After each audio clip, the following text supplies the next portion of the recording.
Muy buenos días, bienvenidos a Encuentro con Julio Villagrán, una mañana de miércoles 9 de enero. Estamos listos ya para poder llevar una nueva propuesta desde este set de TVX para todos ustedes. Aquí está TVX, fuerte siempre, tratando de proponer nuevas cosas. A pesar de todo, aquí estamos. A todos los amigos que desde dentro y fuera del país siempre se muestran solidarios con nosotros. Gracias, porque TVX está proponiendo.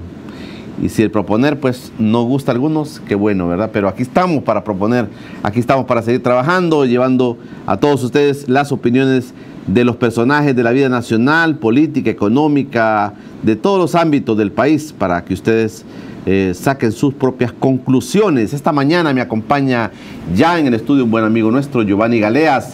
Vamos a analizar la coyuntura electoral con Giovanni.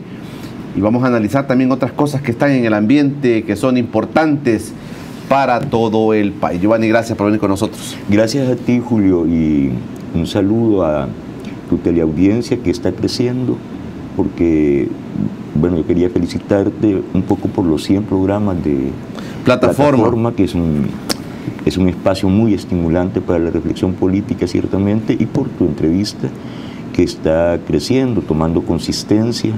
Y seguramente es uno de los espacios de opinión política exitosos. Gracias, Giovanni, por estar con nosotros. Hoy tenemos temas interesantes. Hay un cuestionamiento que se ha hecho al candidato Calleja sobre su candidatura. Él ha hecho con un grupo de Callejas unas inversiones en el país y tiene una concesión del Estado. Y este es un tema que recientemente se conoce. Le voy a preguntar a Giovanni Galeas, que conoce de este tema, sobre esto. También Mitoski dio a conocer una encuesta el día de ayer y está situando a Nayib Bukele con 57% de la preferencia de los salvadoreños. Hoy la UCA saca una encuesta y esperan resultados también de los candidatos presidenciales. De eso vamos a hablar con nuestro invitado Giovanni Galeas, que ya está conmigo, para que ustedes puedan conocer su opinión. Ya regresamos. Ya regresa Encuentro con Julio Villagrán. Con los polos de desarrollo agropecuario brindaremos capacitaciones técnicas en empaque, conservación y comercialización de los productos agrícolas, dándole un valor agregado y garantizando más ingresos para las familias de nuestros agricultores. Voy a continuar y perfeccionar los paquetes agrícolas, además de facilitar el acceso y reducción de los costos a los insumos agrícolas necesarios para los cultivos. Nuestros agricultores son hombres y mujeres con mucho talento y con el apoyo adecuado podemos posicionar sus productos a nivel internacional. Con la fuerza de la gente vamos a construir un país mejor. Hugo, presidente. Vota FMLN. ¿Tu DUI venció? Renuévalo ya y haz tu cita en línea en www.dui-sb.com o llamando al 2555-1900. DUI Centro, identificando El Salvador, Mühlbauer y Registro Nacional de las Personas Naturales. Este año vencen más de 1.7 millones de DUIs. ¿Tu DUI venció? Renuévalo ya. Tu DUI vigente es el único documento que te permite votar, cambiar cheques, tramitar remesas, hacer valer tus derechos y muchos beneficios más. Evita aglomeraciones y haz tu cita en línea en www.dui-sb.com o llamando al 2555-1900. DUI Centro, identificando El Salvador, Mühlbauer y Registro Nacional de las Personas Naturales. Me preparo para dar lo mejor.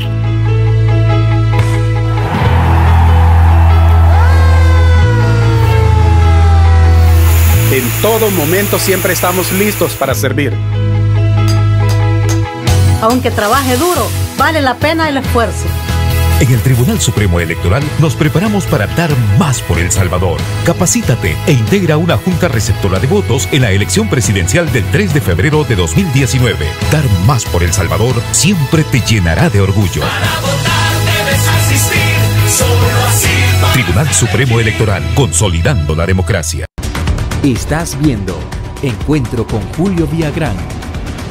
Este espacio por cortesía de Mühlbauer y el DUI Centro. Revisa tu DUI Y si está vencido, renuévalo ya. Evita aglomeraciones haciendo tu cita en línea www.dui-sb.com o llamando al 2555-1900. DUI Centro, identificando a El Salvador. Mühlbauer y Registro Nacional de las Personas Naturales nos hacen este llamado. Así también amanece el país esta mañana. Informa TV que nuestro periódico digital ha dicho lo siguiente: Gana propone reducir comisiones de la AFP. Es una nota que aparece en nuestro periódico digital, puede revisarla usted. Hoy mismo, Informa TVX es nuestro periódico digital, nuestra propuesta informativa. ¿Qué más nos dice nuestro periódico digital? López Obrador gana la batalla a la Suprema Corte. Ministros reducirán sus salarios. Ese es lo que el nuevo presidente de México está haciendo en México. Ganó la batalla a la Corte Suprema, bajó los salarios. Mauricio Chusí dijo ayer en nuestro espacio de encuentro con Julio Villagrán: si no acaba la corrupción, el país colapsará porque la gente perderá credibilidad en la democracia, decía Mauricio Chusí ayer en nuestro periódico digital. Y también ya tengo conmigo al Colatino, que dice: Arena miente al prometer generación de empleos, dice el CIRAC, que eso es un organismo del FMLN. Arena miente al prometer generación de empleos. Y aparece la portada del Colatino de esta mañana. Giovanni, bienvenido nuevamente al set de encuentro con Julio Villagrán. Muchas gracias, Julio. ¿Cómo ves el panorama? Se están calentando los motores ya las últimas 3 semanas antes de las elecciones, Giovanni. Hace rato. Es que esta campaña ha sido particularmente intensa, muy intensa. Y yo creo que es una coyuntura histórica, decisiva por una razón, Julio. Porque el modelo político salvadoreño al que yo llamo régimen del 92, que surgió justamente a partir de los acuerdos de paz que se firmaron ese año, ya está por cumplir 30 años. Es un periodo lo suficientemente largo, digamos, para examinar los resultados de un régimen, ¿no? Y hay aspectos positivos, es innegable que hay aspectos positivos, por ejemplo, el avance democrático en relación a la dictadura militar que estuvo hasta el 79 en El Salvador. Eso es innegable, pero no es suficiente, no está suficientemente consolidada la democracia, ¿verdad? Se nos fue deteriorando un poco la democracia y en los aspectos ya sociales, económicos, sí tenemos un retraso muy importante, muy importante en términos de cobertura de los derechos sociales para la ciudadanía, en términos de garantizarle derechos a los ciudadanos. Ahí creo que se nos ha deteriorado bastante la situación. Pero sobre todo, Julio, en el tema del Estado de Derecho. El Estado de Derecho es algo, lo que dice el señor Chusí, esto es cierto, tenemos un problema gravísimo de corrupción y no es un tiro al aire lo que estoy diciendo, porque tenemos un expresidente que murió en curso en un proceso por corrupción, Francisco Flores, otro presidente preso, confeso, y no estamos hablando de cifras de que se robó un lapicero, ¿no? Estamos hablando de cifras de 300 millones, otro huyendo allá en Nicaragua, acusado ya no solo de 300 millones, ahora aparecen otros clavos, como decimos nosotros acá, con el Chaparral, ¿verdad? Que es vergonzoso realmente. Entonces tienes 3 presidentes en línea y los otros 2 inauguraron este proceso, me refiero a Cristian y a Calderón Sol, bajo seria sospecha, por la privatización de la banca, el primero, manejo de partida secreta, el segundo por la privatización de las pensiones, manejo de partida secreta también. Entonces, bueno, eso te dice algo, pues. Mira, Giovanni, sí. En el análisis, digamos así como lo estás poniendo, pasamos de dictaduras militares, o sea, se dice los militares fueron puestos por la misma oligarquía nacional para poderles cuidar todos sus intereses. Sí. Y pasamos todas las dictaduras militares. Del 32 al 79. Donde el tema corrupción, por ejemplo, no salía, pero todos sabíamos que los militares hacían su agosto, digamos, siempre que llegaban y estaban presidiendo el país. Luego la oligarquía, a partir de Cristiani, dice, no, yo tomo las riendas de esto después de todos los acuerdos de paz y todo lo que sucedió. Dice la oligarquía, tomo yo las riendas de esto, pero comienzan, y lo que tú estás señalando, se dice, comienzan a agenciarse, comienzan la privatización, la venta de los estados, de los activos del Estado, y comienza el destape, digamos, de la corrupción. Son avances del país, pero yo te quiero preguntar, Giovanni, ¿frente a qué entonces estamos? Algunos hablan de no decadencia del sistema, digamos, un sistema social o un sistema neoliberal, sino estamos frente a la decadencia de partidos políticos. Sí, porque digamos que la dimensión que le da cohesión al tema de la democracia y del Estado de Derecho es la política. La política, a mí no me gusta cuando dicen no politicen las cosas, es que hay que politizar todo. Política es representación de intereses, eso es política, representación de intereses. Entonces, bueno, los sectores sociales tienen representantes, eligen representantes en el Estado, en la presidencia, en la Asamblea Legislativa. Esos son sus representantes, nuestros representantes, representan nuestros intereses. Hay intereses de gente pobre, hay intereses de gente de clase media y hay intereses de una muy pequeña élite, justamente llamada oligarquía, que no es un insulto, no es un adjetivo descalificativo, no, es una categoría del análisis político, de la sociología, pues, poder de pocos, eso es oligarquía. Entonces, bueno, hay intereses oligárquicos, los intereses de quien representan la clase política salvadoreña. Poco a poco dejaron de representar los intereses de la mayoría social, que son pobres y clase media, y pasaron a representar los intereses de sus financistas. Y los financistas de esos partidos son muy poquitos señores, son 20 señores, 10 señores, tienen muchísimo dinero, que son los que quebraron los bancos, los compraron ellos mismos. A partir de comprar los bancos, montaron las aseguradoras. Al privatizar las pensiones, fueron estos mismos que compraron los bancos los que montaron las AFP, es decir, Baldoqui, Cristiani, Confía y Crecer, pues, vean, los principales dueños de esas AFPs venden los bancos en una operación calculada entre 4.000 y 5.000 millones de dólares, van a hacerlo a Panamá en una transferencia bursátil, y como es transferencia bursátil y ellos habían creado la ley de que exonera de impuestos, la ley salvadoreña exonera de impuestos a las transacciones bursátiles. Por lo tanto, de esa operación de venta de los bancos a las transnacionales, a Citigroup, a Scotiabank y tal, no pagan un solo centavo de impuesto al Estado. De esos 5.000 millones de dólares, ni un solo centavo, se van a hacer a Panamá la transacción. Pero la ley los exonera de pagar impuestos. ¿Quién hizo la ley? Ellos. Bueno, todo esto es el deterioro de lo que se llama el Estado de Derecho. La base de una democracia, de un Estado de Derecho, es un principio. Contra la ley, nada. Sobre la ley, nadie. Nadie. Contra la ley, nada. Sobre la ley, nadie. La ley iguala a los ciudadanos. Esto es democracia.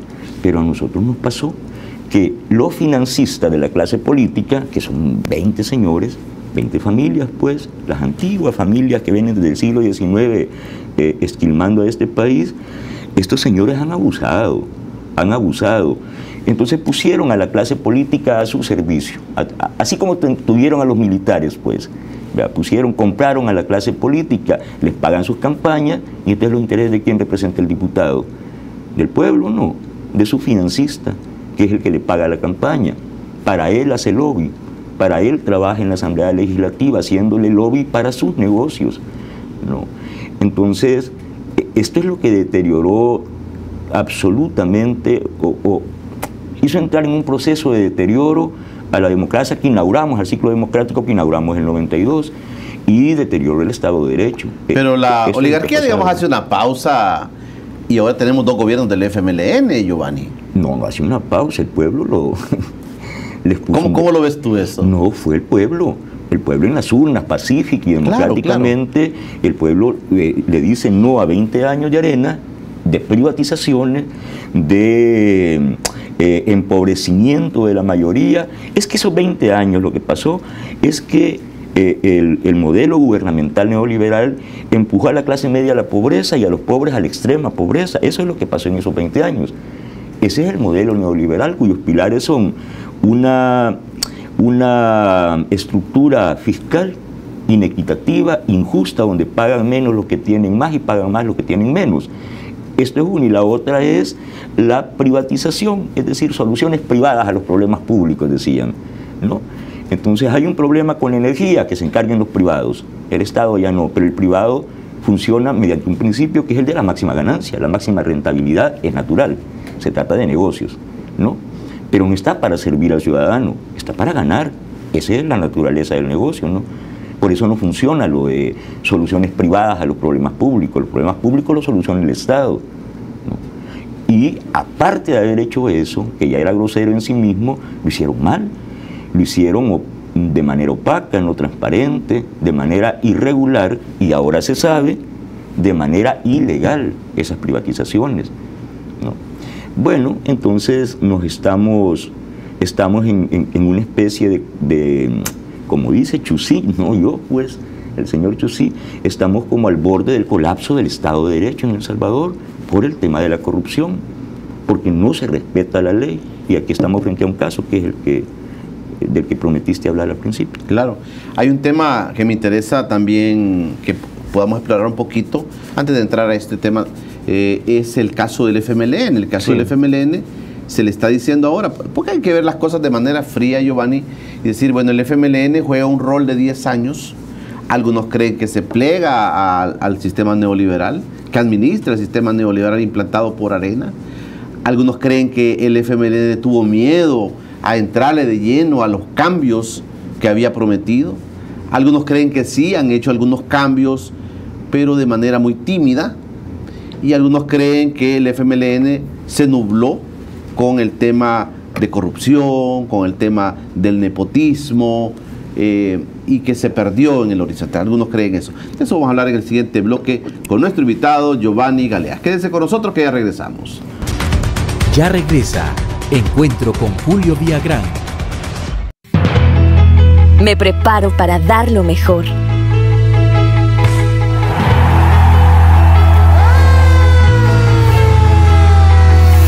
En todo momento siempre estamos listos para servir.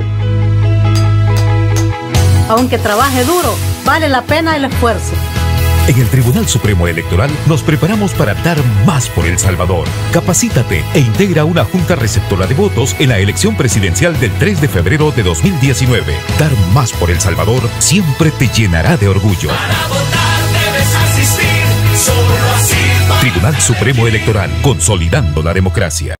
Prepárate para dar más por El Salvador. El Tribunal Supremo Electoral pone a tu disposición distintos métodos de consulta para conocer tu centro de votación, JRB y número correlativo asignado. Hazlo a través del sitio consulta.tse.gov.sb, alcaldías, kioscos, centro de llamadas 2209-4040 y brigadas móviles. Dar más por tu país siempre te llenará de orgullo. Para votar debes asistir, solo así podrás elegir. Tribunal Supremo Electoral, consolidando la democracia. Estás viendo Encuentro con Julio Villagrán. Tienes que renovar tu DUI. Este año se han vencido 1.7 millones de DUIs. Si usted ya se le venció su DUI, bueno, vaya, evite aglomeraciones.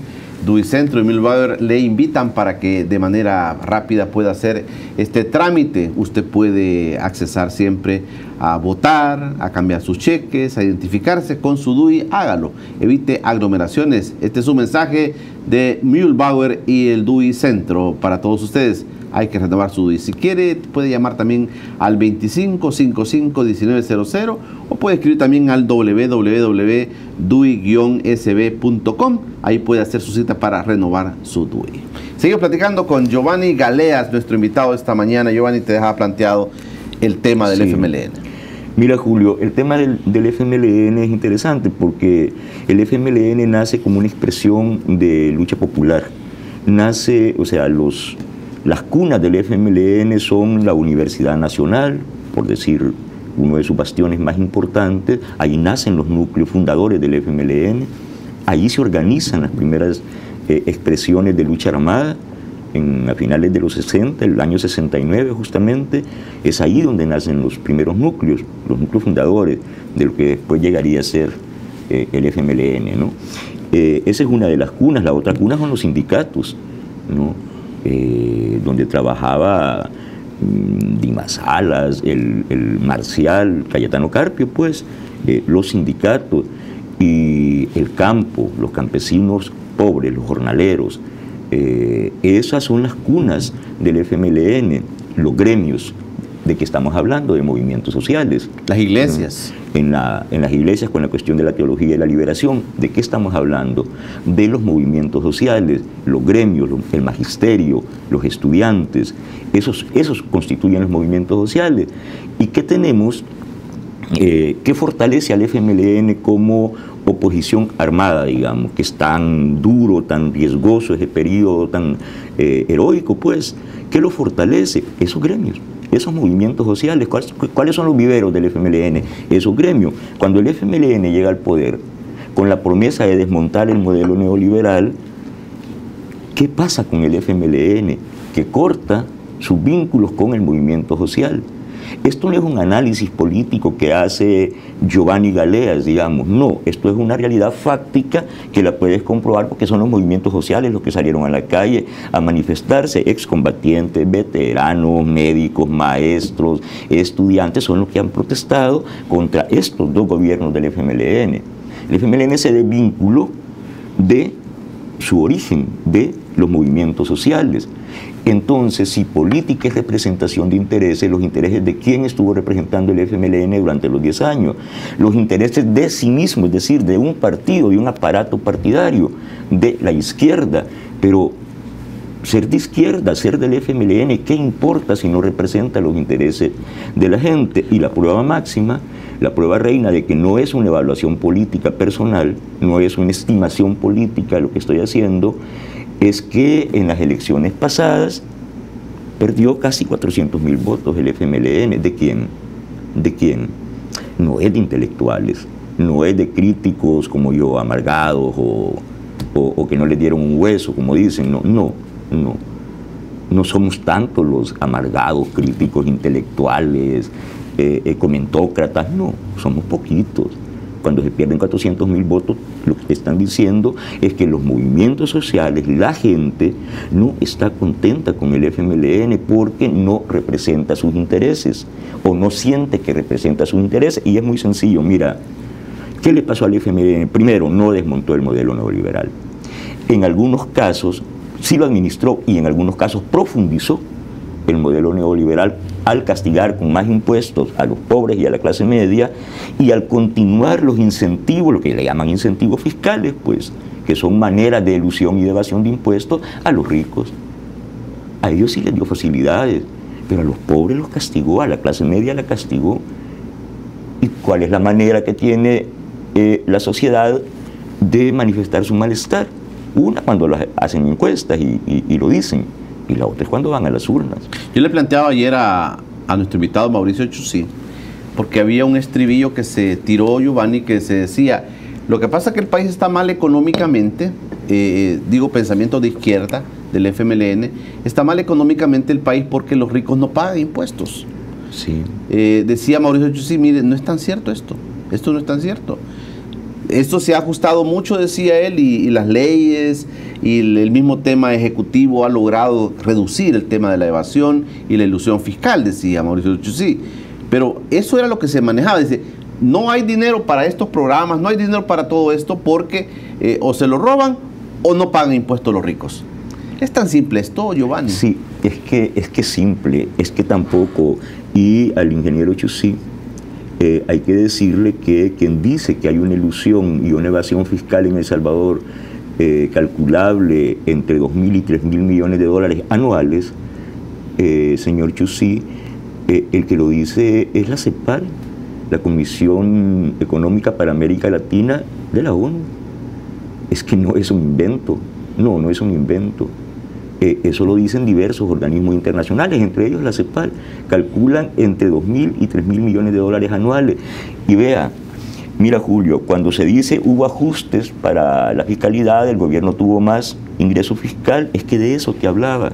Lo que no dijo el señor Chusí, que le tengo altísimo respeto intelectual, pero no lo dijo, y yo sí te lo voy a decir, Julio, Aquí en tu programa alguien dijo, en este momento no recuerdo quién, que el ministro Cáceres del FMLN ha sido el ministro más eficiente en toda la historia, ministro de Hacienda más eficiente, porque logró recaudar más. Quiere decir que cerró portillos a evasión y elusión. Mentira, no es cierto. No es el mejor ministro, es de los peores que ha habido en toda la historia. ¿Por qué? Porque sí logró traer más al Estado, pero cobrándole más impuestos a los pobres y a la clase media. No tocó a los oligarcas, no tocó, porque estos señores, y lo podemos verificar, está la información disponible en los papeles de Panamá, se fueron a invertir a offshore, a Panamá. Ahí no se pagan impuestos, en El Salvador. Esas empresas, esos capitales, esas sociedades opacas en paraísos fiscales, no pagan impuestos. El Super Selectos del Grupo Calleja transfirió, aquí hicieron un programa esta semana que se llama Miradas de la UCA, donde lo ponen clarísimamente. Transfirieron todas sus acciones, el grueso, la mayoría, arriba del 90% de sus acciones, a sociedades en Panamá. Por lo tanto, de toda esa masa de dinero no pagan impuestos en El Salvador. El grupo Selectos, el grupo de Calleja, de Carlos Calleja, no pagan impuestos. Eso se llama ilusión, Julio. ¿Y quién lo permite? Bueno, y a mí me permiten, a ti te permiten no quitar... ¿No pagar el impuesto de la renta? ¿No pagar el IVA? Eso no podemos hacerlo. ¿Qué impuesto es el que el Estado le exonera a los dueños de los bancos cuando los venden? El impuesto a la renta. El 10% de los 4.000 o 5.000 millones de dólares lo tuvieron que haber pagado en impuestos. Y no lo pagaron. ¿Por qué? Porque el Estado se los condona por ley. ¿Y quienes hicieron las leyes? Ellos mismos, pues, ellos mismos fueron. Alfredo Cristiani no era el presidente y quitó el impuesto patrimonial, pero puso el IVA. Mira, Giovanni, en ese contexto, dice Contrapunto, un periódico digital, dice lo siguiente: el Banco Mundial confirma que el Grupo Calleja es concesionario del Estado. Sí. Esta es la noticia del lunes. Sí. Y dice, la vinculación de Carlos Calleja a las empresas de su familia podría contravenir artículos contra la corrupción en la Constitución, debido a que éstas poseen concesiones con el actual gobierno, dice. Sí. La candidatura presidencial de Carlos Callejas por Arena sería inconstitucional, dice la noticia, según el principio de precedente de jurisprudencia de la Sala de lo Constitucional de la Corte Suprema de Justicia, debido a una sentencia emitida en el 2014. La información publicada por el portal de transparencia del Banco Mundial, sí, lo dice el Banco Mundial, sí, revela la relación entre la empresa de la familia Callejas como accionista en un conglomerado con concesiones estatales en el puerto de Acajutla, Sonsonate. Sí. La participación del candidato en cualquiera de las empresas del Grupo Callejas podría contravenir artículos contra la corrupción de la Constitución de la República que establecen la idoneidad de los candidatos a la presidencia. Voy a terminar con esto. Según la información del Banco Mundial, no de Giovanni ni de nadie más, el Banco Mundial, el asocio Quantum GLU, que ganó la licitación, involucra a la empresa Invenergy Clean Power LLC, que cuenta con la inversión del 17.6% de su capital proveniente de la empresa Calleja SADCB, compañía del candidato, de la familia del candidato de la Alianza por un Nuevo País, o sea, de la alianza que tiene Arena. Mira, esta historia es así. Es muy sencilla la historia. Un grupo de inversionistas deciden hacer un negocio normal, lícito, bueno para el país. Eso se llama atraer inversiones, ¿no? Un negocio de generar energía a través de gas natural. Claro, como no producimos gas ni tenemos gasoducto, el gas tiene que venir en barco, pues, ¿no? Y ese gas, esa forma, el gas es demasiado peligroso operarlo en tierra. Entonces viene licuado y tiene que regasificarse, pero eso no lo pueden hacer en tierra porque una explosión, un accidente, afectaría un mínimo de 20 kilómetros cuadrados, ahí matando todo, personas y tal. Eso se hace en todos los países del mundo en el mar, lejos de la tierra, ¿no? Entonces se necesita un puerto es un negocio privado, es un puerto privado. Entonces quienes hacen este negocio lo empieza este señor al que conocemos como Wandy Sabla, que fue secretario técnico y ministro de Economía también. Sí, de Tonisaca, con el grupo Quantum. Luego se suma un grupo de inversionistas de Chicago y crean una sociedad salvadoreña donde están los inversionistas de Chicago. Hay otro inversionista que es el grupo Calleja, que es exactamente el grupo de señor Francisco Calleja y de su hijo Carlos Calleja, y ponen el 17%, y hay una inversión pequeña de 5% de Eli Bajaya. Es el otro inversionista del 5%, 17 Calleja, el resto, eso se llama Energía del Pacífico, y un 15% de los habla a través de Quantum Blue. Bueno, eso es, para impulsar este negocio necesitaban un préstamo de 800 millones, se lo piden al Banco Mundial. El Banco Mundial les dice, ok, se los doy, son inversionistas normales, les doy, pero consigan la concesión del gobierno. El gobierno le interesa una inversión de 800 millones de dólares en el país. ¿Quién es el principal lobista para traer inversión? El vicepresidente Oscar Ortiz. Él es el lobista de esa ley. Entonces hacen la licitación en 2013, la gana este grupo de inversionistas, ganan la licitación, únicos postulantes, y es el gobierno del FMLN el que les da la concesión de ese pedazo de tierra, que es de cepa, el terreno, y el espacio marino donde el barco ahí se va a regasificar para trasladar a tierra ya el gas, y de ahí se genera la energía. Hasta ahí me están diciendo todo bien. Todo normal, está bien. Artículo 152 de la Constitución, es clarísimo, no hay donde perderse. Deriva, estas personas que tienen estos requisitos, que tienen estas condiciones, no pueden ser candidatos presidenciales. Y dice una serie de requisitos. Uno de ellos deriva al 127 constitucional, ese es el artículo 152, y deriva al 127 que dice no puede ser candidato presidencial, no puede ser inscrito como candidato presidencial nadie que tenga contratos o concesiones con el Estado.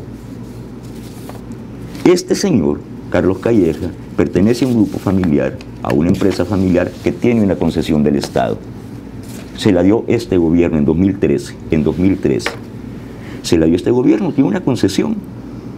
Lo prohíbe expresamente la Constitución de la República, no se trata de una ley secundaria, es la Constitución la que dice no puede, nadie que tenga una concesión, contratos pendientes con el Estado, puede ser inscrito como candidato presidencial. ¿Está certificado que Carlos Calleja, el candidato presidencial de Arena, es parte de la sociedad Calleja? Sí, digamos, sí, uno puede, por lógica puede decir, es familiar, está ahí, pero ¿está legalmente eso sustentado? Él es el vicepresidente.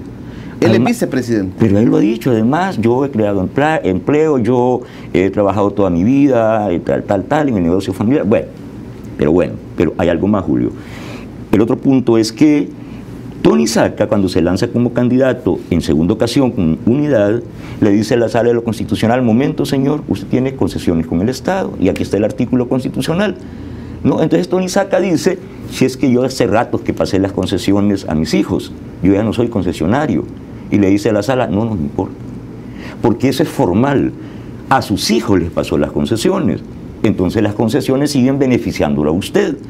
Entonces el problema no es formal, es real. A usted lo beneficia la concesión, quedan en su grupo familiar. Y si usted hace eso, para poder ser candidato, retira las concesiones o las traspasa a su familia, lo que está haciendo es un fraude de ley. Fíjese que si se queda con la concesión, no puede ser candidato. Y si las transfiere para ser candidato, está cometiendo un fraude de ley. Contra la espada y la pared, eso dice la Sala de lo Constitucional anterior. Dan la sentencia, emiten la sentencia en 2013, emiten la sentencia y juzgan inconstitucional, resuelven que es inconstitucional la candidatura de Tonisaca. Exactamente este es el proceso. Entonces Carlos Calleja pudiera ser, yo no lo sé, no lo creo tampoco, que transfirió sus acciones, digamos, ¿a quién? Al vecino, a mí, no, a su familia, a su esposa, a sus hijos, al padre. Entonces yo ya no soy concesionario. ¿Está frente al mismo caso de Tonisaca él? Absolutamente. Total, bueno, es expreso. Yo te estoy diciendo... Si él, digamos, como miembro el de... artículo constitucional y la resolución de la Sala de lo Constitucional. A la misma disposición, a la misma razón, la misma disposición, dice la ley. Es el mismo caso aquí, el mismo caso allá. El hombre es concesionario. No hay por dónde coger eso. El hombre es concesionario. 2, no puede entonces ser candidato presidencial. 3, el gobierno del FMLN le dio la concesión. No hay ninguna posibilidad de que el FMLN no supiera que ese señor que se inscribió como candidato presidencial no podía ser inscrito. No podía serlo. El FMLN lo sabía, puesto que ellos mismos le dieron la concesión. Si la primera piedra simbólica de ese proyecto la fue a poner, ¿sabes quién? Hugo Martínez. Ahí está la foto en la prensa gráfica. Hugo Martínez con Karina fueron a poner la primera piedra de ese proyecto. ¿Y Hugo por qué? Porque era inversión para el país. ¿Y el canciller? No, ya como fórmula presidencial. ¿Con fórmula presidencial? Sí. Eso salió hace poco, la semana antepasada o pasada en la prensa gráfica, la foto. ¿Hugo Martínez fue a poner la primera piedra del proyecto de energía del Pacífico? Sí. En la cual Carlos Callejas es inversionista. Sí, lo que pasa es que no hay una placa ahí que diga Carlos Callejas es inversionista, dice Energía del Pacífico. Pero cuando uno va al detalle, el 17% de la inversión... Tuvo que decirlo el Banco Mundial. El Banco Mundial lo está diciendo ahora. Sí, es que el gobierno no nos dijo eso, lo dijo el Banco Mundial. Porque tenía el gobierno que haber advertido que ese señor que se quería inscribir era concesionario, porque ellos le dieron la concesión. Aquí hay un problema grave, Julio. Mira. Vamos a hacer un corte. Déjalo ahí. Hacer la pausa, Giovanni. Vaya. Que la gente no se vaya, que quede con nosotros para escuchar. Que no se te vaya la idea, Giovanni. No. Que a muchos nos van las ideas. A veces. Ya regresamos. Ya regresa Encuentro con Julio Villagrán. Me preparo para dar lo mejor.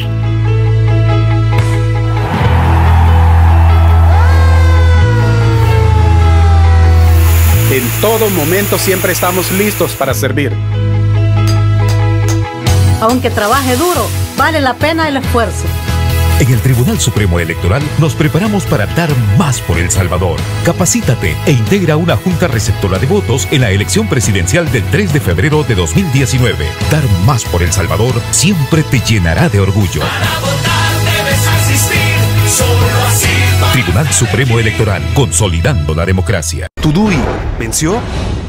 Renuévalo ya y haz tu cita en línea en www.dui-sb.com o llamando al 2555-1900. DUI Centro, identificando El Salvador, Mühlbauer y Registro Nacional de las Personas Naturales.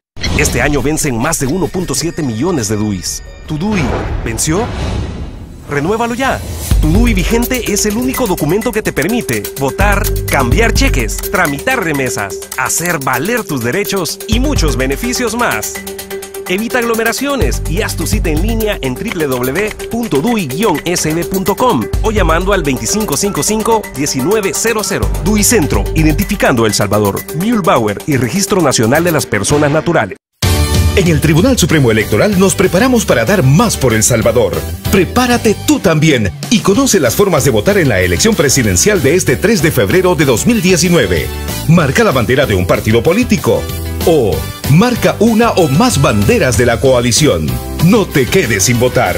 Dar más por El Salvador siempre te llenará de orgullo. Para votar debes asistir, solo así podrás elegir. Tribunal Supremo Electoral, consolidando la democracia. Estás viendo Encuentro con Julio Villagrán. Estamos de regreso en Encuentro con Julio Villagrán. El artículo 152 de la Constitución de la República dice: los que tengan pendientes contratos o concesiones con el Estado para explotación de riquezas nacionales o de servicios públicos, así como los que hayan aceptado ser representantes o apoderados administrativos de aquellos o de sociedades extranjeras que se hallen en los mismos casos, así detalla la Carta Magna. Sí. Y luego en la resolución dice: el fraude a la Constitución, la resolución de la Sala Constitucional, ¿verdad? El fraude a la Constitución se comete porque se respeta formalmente la prohibición de ser representante o apoderado de una sociedad concesionaria, pero se incumple sustancial o materialmente la obligación de desvincularse de manera real, completa y efectiva del riesgo de un conflicto de intereses, por la subsistencia de las relaciones, nexos o vínculos objetivos con el titular de la concesión estatal. Ese es el texto. Es más expreso, no puede ser. No basta con que diga, yo personalmente me retiro de la concesión, vendo mis acciones, traspaso mis acciones. No, porque se las traspasa a su grupo familiar, sigue siendo beneficiado. Lo dice textualmente el texto de la resolución. Mira, Julio, este caso no, es 2 más 2, pues. Entonces, es muy sencillo. El principio de derecho dice a la misma razón, la misma disposición.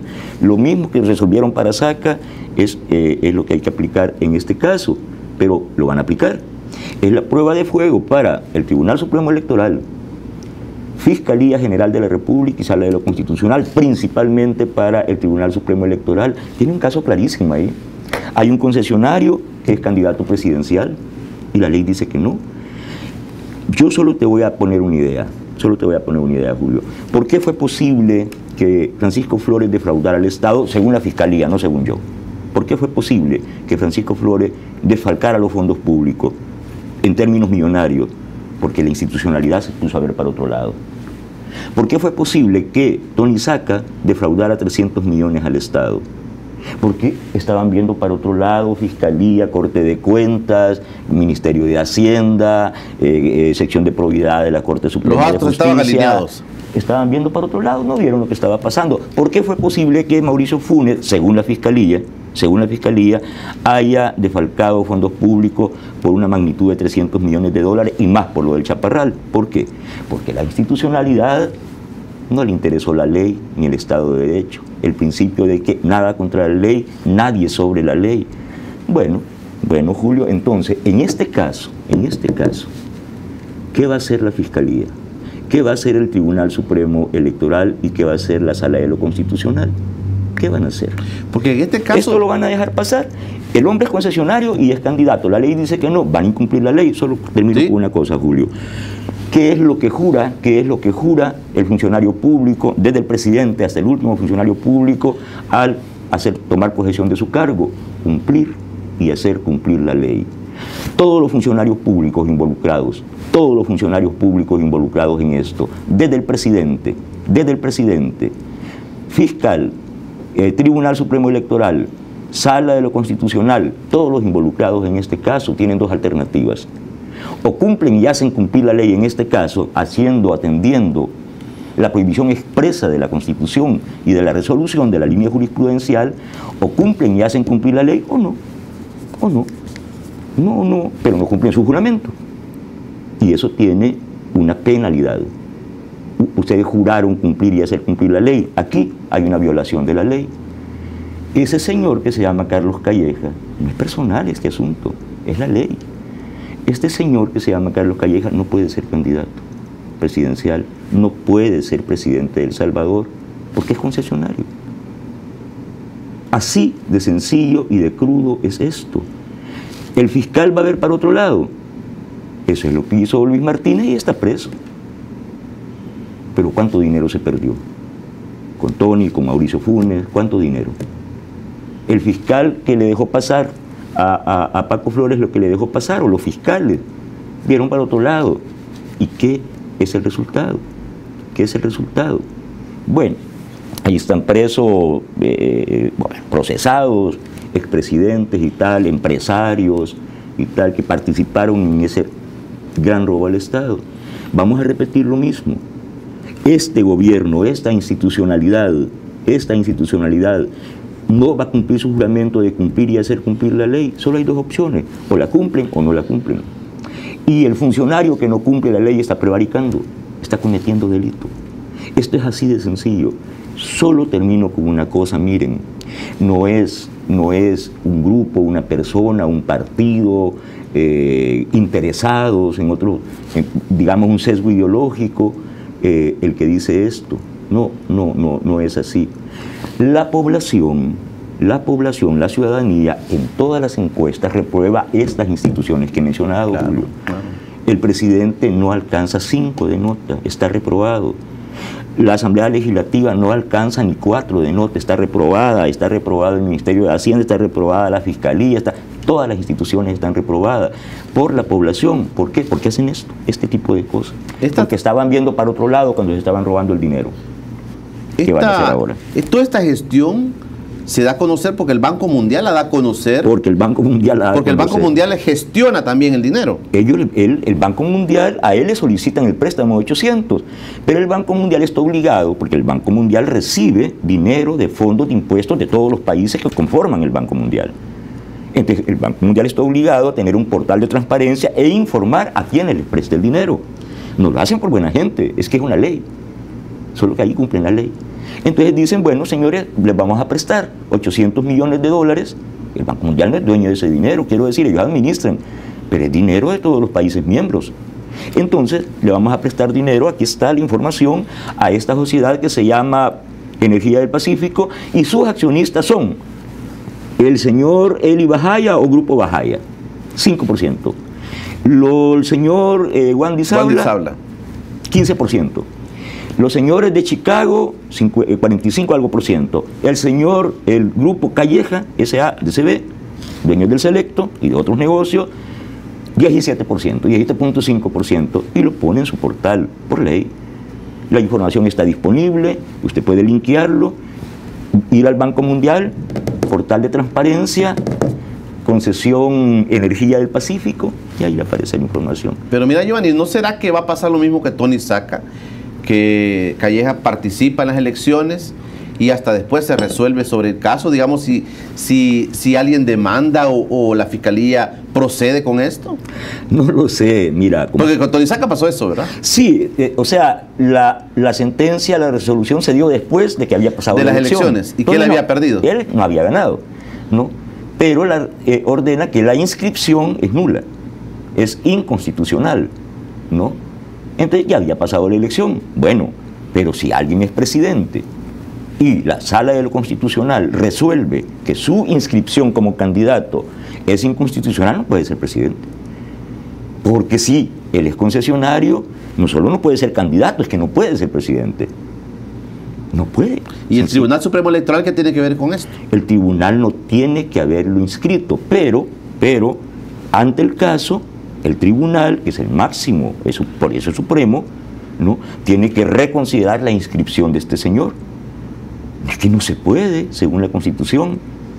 No puede sin cometer delito, sin cometer prevaricato, no pueden los magistrados de la sala no revisar la inscripción de un concesionario del Estado como candidato presidencial. Pero si no tiene, digamos, algún antecedente de la Fiscalía, estoy haciendo el leguleyo, si no tiene antecedente el tribunal de decir, bueno, no hay ningún impedimento que diga este candidato no puede ser inscrito. Sí, bueno, aquí nadie me dijo que si se robaba 300 millones de dólares lo metiera preso, no podía ser. No, nadie me lo dijo, entonces, no, es que no se puede alegar ignorancia de la ley, Julio.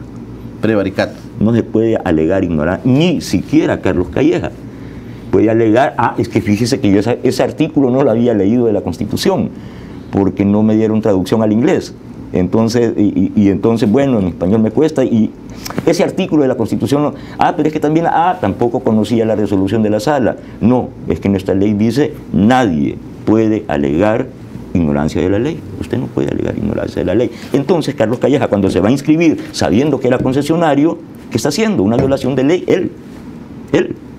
Porque se inscribe sabiendo que es concesionario. Nos queda claro, Giovanni. Vamos a aprovechar el último bloque para hablar sobre la encuesta que dio a conocer Mitoski ayer. Quiero la opinión también de nuestro invitado Giovanni Galea. Quédese con nosotros que ya regresamos. Ya regresa Encuentro con Julio Villagrán. Con los polos de desarrollo agropecuario brindaremos capacitaciones técnicas en empaque, conservación y comercialización de los productos agrícolas, dándole un valor agregado y garantizando más ingresos para las familias de nuestros agricultores. Voy a continuar y perfeccionar los paquetes agrícolas, además de facilitar el acceso y reducción de los costos a los insumos agrícolas necesarios para los cultivos. Nuestros agricultores son hombres y mujeres con mucho talento y con el apoyo adecuado podemos posicionar sus productos a nivel internacional. Con la fuerza de la gente, vamos a construir un país mejor. Hugo, presidente. Vota FMLN. Prepárate para dar más por El Salvador. El Tribunal Supremo Electoral pone a tu disposición distintos métodos de consulta para conocer tu centro de votación, JRB y número correlativo asignado. Hazlo a través del sitio consulta.tse.gov.sb, alcaldías, kioscos, centro de llamadas 2209-4040 y brigadas móviles. Dar más por tu país siempre te llenará de orgullo. Para votar debes asistir, solo así podrás elegir. Tribunal Supremo Electoral, consolidando la democracia. Estás viendo Encuentro con Julio Villagrán. Estamos ya en el último bloque de Encuentro con Julio Villagrán. Giovanni Galeas, mi invitado esta mañana. Giovanni, casi todas las encuestas están diciendo prácticamente lo mismo en El Salvador ante las elecciones a presidente para el 3 de febrero. Que a propósito, el 3 de febrero no se pierda nuestra programación especial de TVX. Todo el día vamos a estar con usted acompañándolo con las voces más autorizadas. Todos los protagonistas de plataforma van a estar con ustedes, llevándoles también sus opiniones.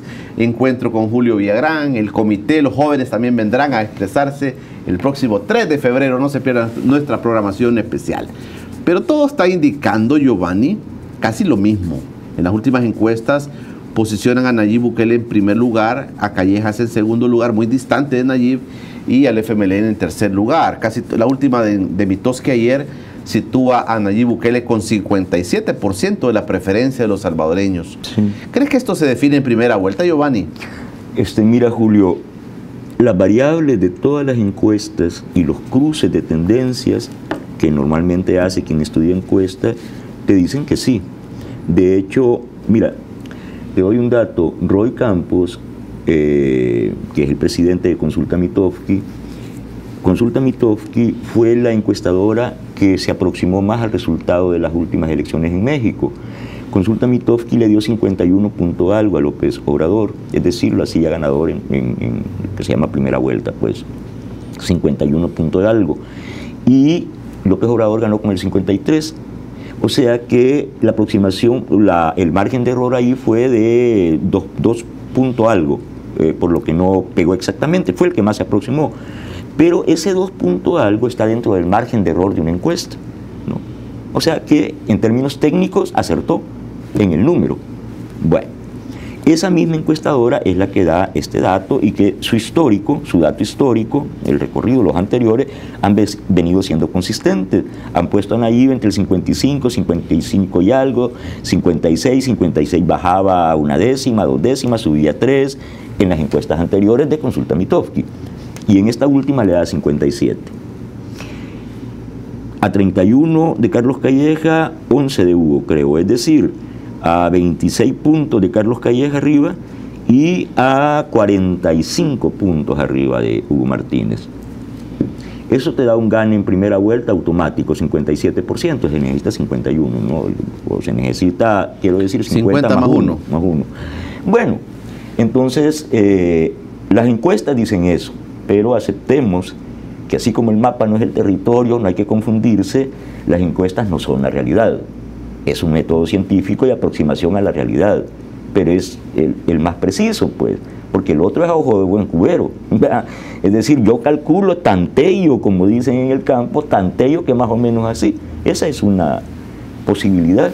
La otra es un método científico, experimental, ¿no?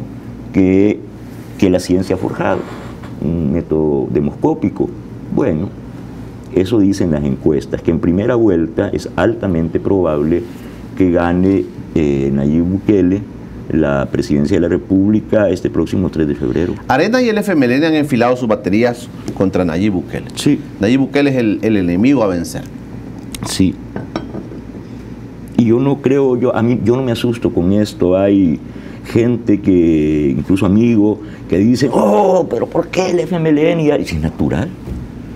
Si en política se combate al adversario. Y yo no me peleo con quien no es mi adversario. Es decir, este cuento, no seamos ingenuos, pues, este cuento de que Arena y el FMLN tendrían que estar por ley ideológica enfrentados, ¿por qué? ¿Por qué? Si en política hay estrategia y hay táctica. Coyunturalmente, yo soy amigo de los enemigos de mi adversario.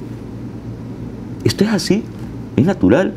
Si yo fuera estratega del FMLN, haría lo mismo, le recomiendo lo mismo. ¿Por qué te vas a pelear con Arena si Arena no es el adversario en esta coyuntura? El adversario se llama Nayib Bukele. Nayib Bukele es el adversario. ¿De dónde pesca sus votos, pues? Entonces, no seamos dramáticos ni exagerados al decir hoy que el FMLN y Arena están juntos. Pues sí, es natural. Eso es pragmatismo político. Otro problema es qué oportunidades tengan. Y sí, a largo plazo es rentable, porque la gente que se enojó con el FMLN, y no votó en las elecciones pasadas, fue precisamente porque perciben al FMLN muy cerca de Arena, pero no solo coyuntural, electoralmente, no solo sino en representación de intereses.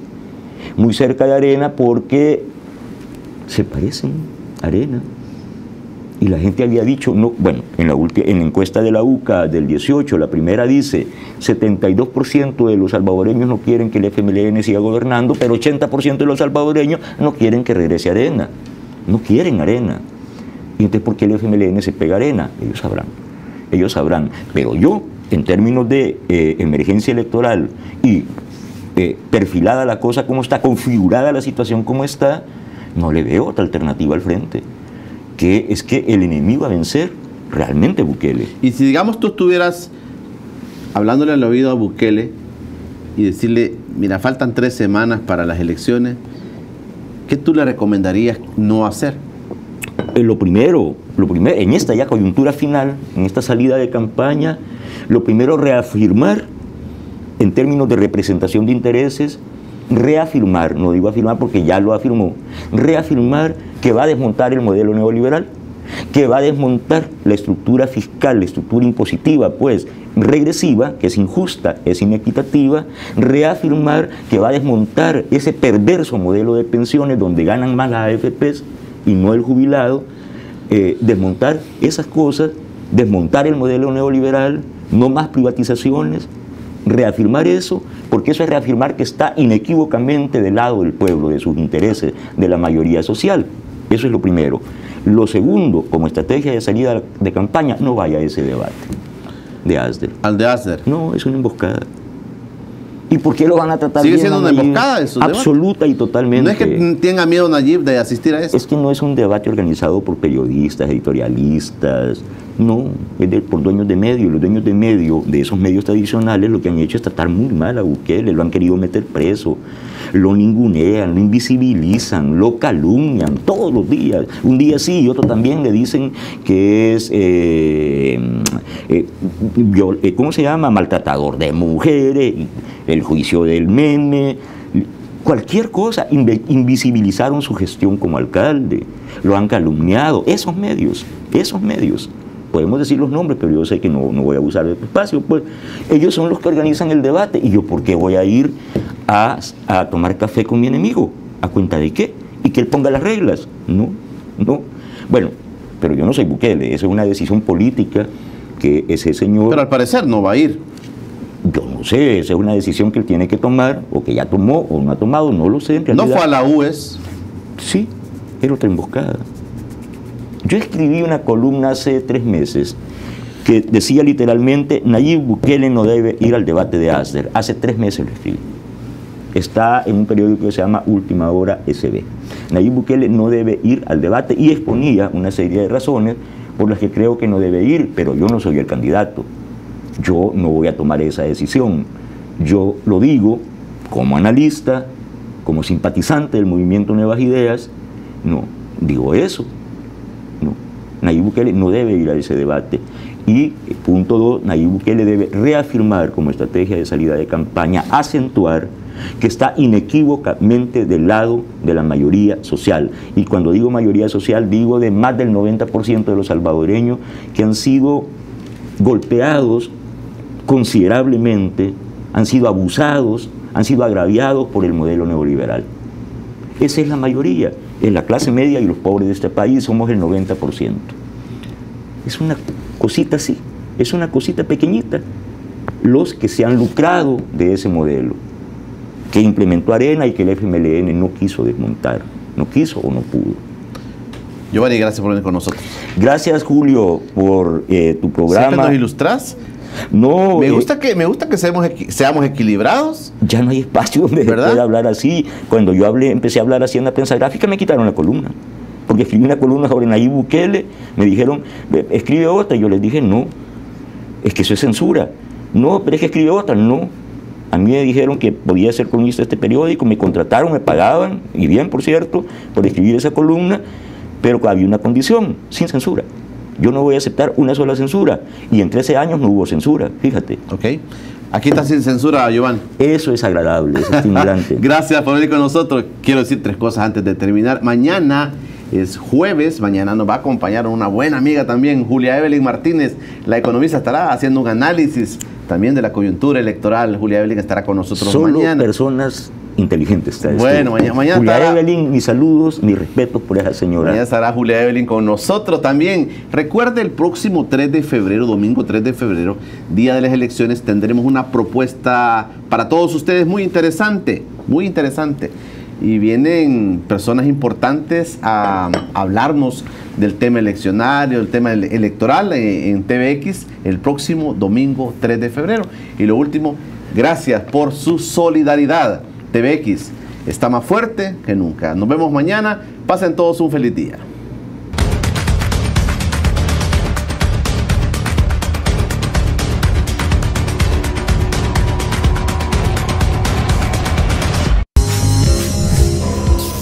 El siguiente programa es clasificación D. No se recomienda para personas menores de 18 años. Ministerio de Gobernación y Desarrollo Territorial, a través de la Dirección de Espectáculos Públicos, Radio y Televisión.